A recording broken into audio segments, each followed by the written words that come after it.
तो आइए अब हम जानते हैं झिझिया नृत्य के बारे में। यह नृत्य दशहरा के दौरान किया जाता है और यह माँ दुर्गा को समर्पित है।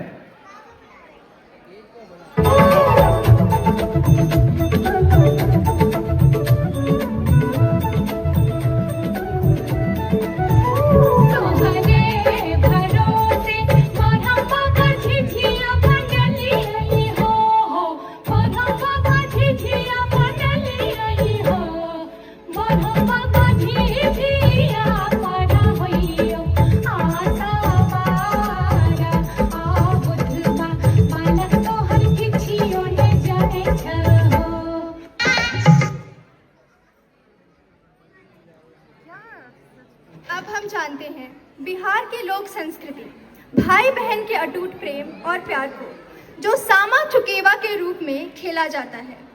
इस पर्व में मिट्टी की छोटी छोटी मूर्तियां बनाई जाती हैं एवं पूर्णिमा के अवसर पर उनका विसर्जन किया जाता है। तो प्रस्तुत है अब सामा चुकेवा।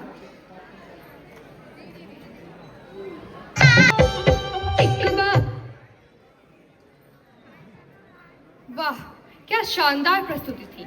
तो चलिए अब बढ़ते हैं हम लोग बिहार के प्रमुख लोक नृत्य के बारे में, जो है जाट जटिन। जाट जटिन महिलाओं का नृत्य है और मानसून के दौरान चांदनी रात में किया जाता है। युवती लड़कियां और युवती गृहिणी आंगन में इकट्ठा होती हैं और ढोल के साथ आधी रात से सूर्योदय तक नृत्य करती हैं। इस लोक नृत्य में 2 नृत्य समूह की प्रस्तुति एक साथ की जाती है, जिसमें सबसे पहले नोक झोंक, मान मनावल, उसके बाद एक सुखी वैवाहिक जीवन की कल्पना की जाती है। तो चलिए इसका लुत्फ उठाते हैं। इस शानदार प्रस्तुति के बाद चलिए अब बढ़ते हैं सोहर की तरफ। अब जानते हैं एक ऐसे मंगल गीत के बारे में जिसे घर में बच्चे के जन्म के बाद गाया जाता है। दरअसल यह गीत गाया जाता है जिससे जन्म लिए बच्चे को महिलाएं आशीर्वाद दे सके। तो चलिए अब इसका भी लुत्फ उठाया जाए।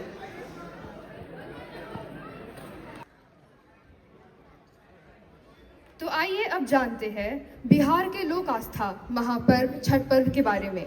यह भगवान सूर्य को समर्पित एक आध्यात्मिक पर्व है, जो नहाय खाए से शुरू होकर उगते हुए सूरज की अर्घ के साथ समाप्त होता है। यह पर्व कार्तिक महीने के शुक्ल पक्ष की चतुर्थी तिथि से सप्तमी तिथि तक समाप्त होता है और यह ऐसा लोक नृत्य है या एक ऐसा पर्व है जिसमें उगते हुए और डूबते हुए सूरज दोनों की आराधना की जाती है। तो चलिए अब इसे भी देखते हैं।